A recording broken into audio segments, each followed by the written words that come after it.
Alrighty everyone, welcome back. We are inching closer and closer to June 30th, which by the way is the release date of Indy 5, The Dial of Destiny. It's going to be very interesting to see the box office results coming out of this disaster that we've been talking about that has been run by Kathleen Kennedy and James Mangold, and how Phoebe Waller-Bridge also contributed to the story a little bit here and there. And not to mention, we also have Skeleton Crew coming out this holiday season. That's also a very big Kathleen Kennedy project for the Star Wars franchise. This is Mike Zero. Subscribe if you're new and like this video to see future Star Wars updates. I'm also on Twitter at Mike01. I thank you also very much for the great and kind support. And without further ado, let's get right into the subject. Now, we know that Bob Iger has really been on the fence lately and has really been on edge, not just with himself, but also with the Disney executives, the board, etc., and exactly what they've been doing behind closed doors, because they've really been trying to basically balance out all of their projects, be it Marvel, Star Wars, the Avatar films, and just regular Disney movies.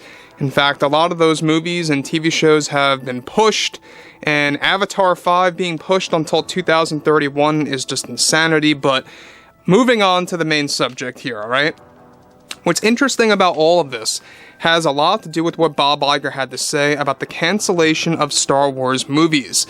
We're going to be going over exactly why this happened, exactly which ones most likely were shelved and taken off the roadmap, and exactly where that leads us with the Star Wars franchise as a whole. Now, moving on to the next big thing here. This is where things begin to get very complex, because we know that Bob Iger is a businessman, right? He's always thinking 2 steps ahead as much as possible nowadays, trying to save his legacy and his image. So let's dive into this now. With Disney CEO Bob Iger actively promoting projects like Marvel films and shows, as well as Star Wars and Indy 5, he recently went on to state the following to the Star Wars community about future films. He delivered the following: "We here at Disney have been organizing our approach with both Marvel and Star Wars content moving onwards. After much decision-making, we have come to the conclusion it was best for us to diminish the amount of films that we had actually on our slate and initially embraced for the Star Wars universe to ensure we put out quality over quantity. Many of these films for the Star Wars brand that we recently took off our full slate weren't announced to the general public, while others were that have been in a stagnant and dormant state, that we felt it was best to remove them completely from our slate. For now, we are focusing strictly on 6 Star Wars movies instead of the previous 9. That we were looking over, and we will continue to right-size our slate as we examine the current state of the writer's strike by the end of this summer." Now, he's not done yet, guys, but before I get to that, I just want to say one thing here. 9 Star Wars movies, to me, is overkill. That's way too much. Now, we know that there were a lot of rumblings that some of those Star Wars films were going to be put on Disney Plus, to kind of clear a way for which movies would be coming out in theaters and which movies would go on Disney Plus, to kind of keep the roadmap organized. You know, obviously you can't put out 9 Star Wars movies in theaters within the next 7 years. It's just impossible. Now, yes, we are so far getting 2 in 1 year for 2026, so it could have possibly been done if they wanted to stick to that 2 Star Wars movies a year plan, but that's also subject to change, because that's all because of the writer's strike, and if it continues, it's only going to get worse and more spread out, until most likely, guys, let's be honest, they eventually don't even happen. I, however, believe that these movies, some of them are not going to see the light of day, that are still on the roadmap. That, of course, involves Mangold's movie, Dave Filoni's film, as well as the Rey-centered Star Wars film. Those are all still a go, but everything else is getting shelved. As Bob Iger stated, it's a mixture of movies that they did not announce and movies that they have before in the past that have been stagnant or dormant. So that's most likely the Rian Johnson trilogy, Patty Jenkins' Star Wars film, Kevin Feige's movie. And there you have it. So moving to the next thing, alright, this is where things begin to get more complex.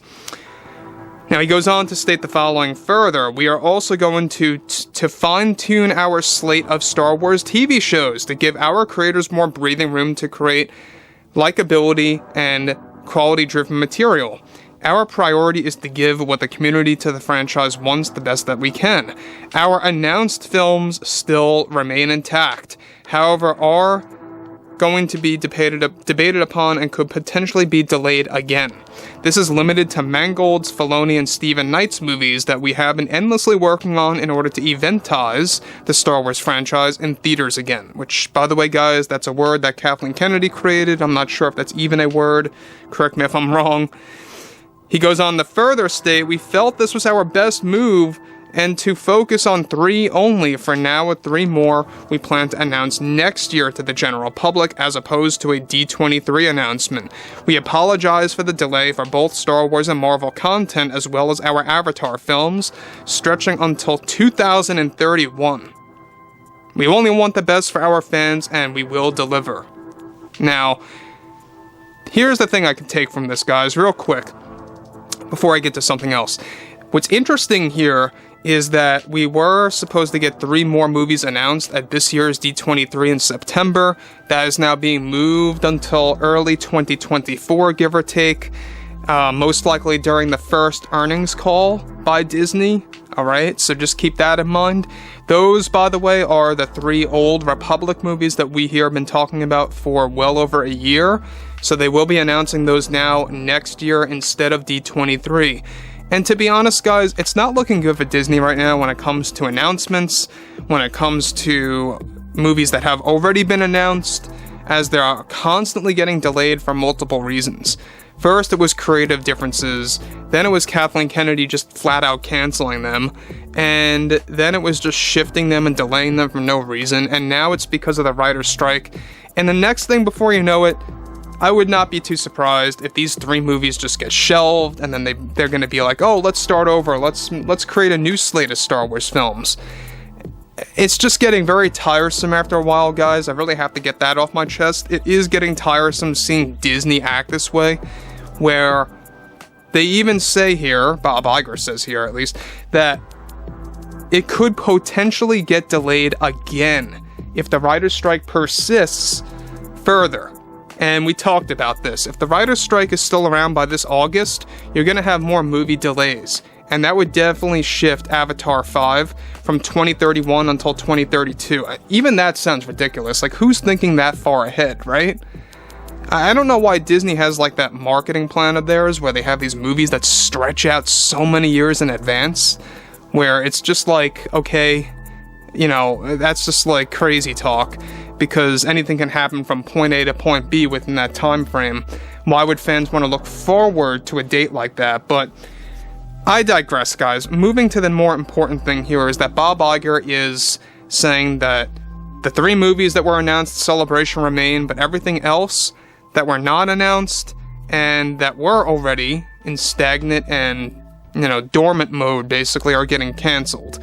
And 3 more will be announced next year. A total of 6 instead of 9. So anyways, guys, drop a comment below, fill me in below in the comments what you all have to say about this, and if you guys did enjoy the content for today, make sure to drop a thumbs up on this video to support the channel, and I will catch you guys next time.